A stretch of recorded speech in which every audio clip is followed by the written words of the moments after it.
Movie marketing exists to make audiences believe Hollywood's latest mechanical repetition is refreshingly new. But it can also create misconceptions about more serious films when they fail to live up to inflated expectations. Stanley Kubrick's last film, Eyes Wide Shut, is a case in point.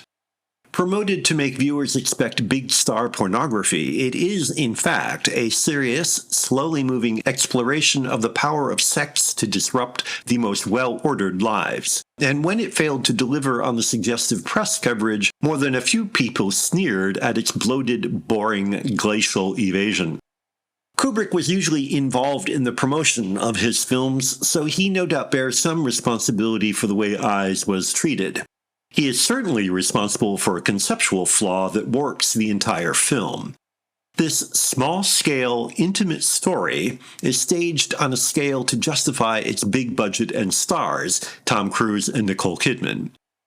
Kubrick's well-known fear of flying and inability to return to the U.S. were no doubt the reason they had to recreate Manhattan and London, but the recreation is done so well, you wonder why they didn't just shoot in New York.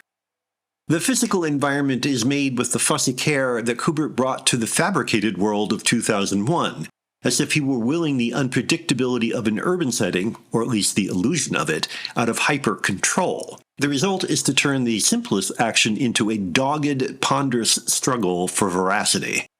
The script is equally self-conscious. Inane repetitions in the dialogue like Dr. Harford, Cruise asking his wife, Alice, Kidman, "Are you sure?" and her replying, "Am I sure?" feel like the need to impose formal patterns on the most banal situations. Similarly, Harford's return to nearly all the locations he visited during his night on the prowl is the temporal equivalent of the spatial symmetry that Kubrick so loved in his compositions. The Doctor's nocturnal wanderings are otherwise as gratuitous and unconvincing as the sets are convincing.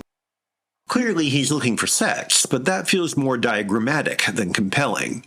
Cruise captures Harford's superior attitude, and it is clear the Doctor is riding for a fall, but when it happens, his demons don't seem to have any origins in the man we've seen. And, in true Hollywood fashion, it's all a tease anyway, since he's always interrupted before he dirties his privates with infidelity. Consciously or otherwise, that may be the film's most trenchant comment about American sexual attitudes. I don't agree that Eyes is a dull failure, however. In fact, I think it is a major accomplishment, a fitting end to one of American film's greatest talents. It is nonetheless a very problematic achievement that raises issues unrelated to its purpose. For ultimately, Eyes Wide Shut feels less like a film about one man's obsessions about sex than one man's determination to create a formally perfect world regardless of how appropriate it is for the subject.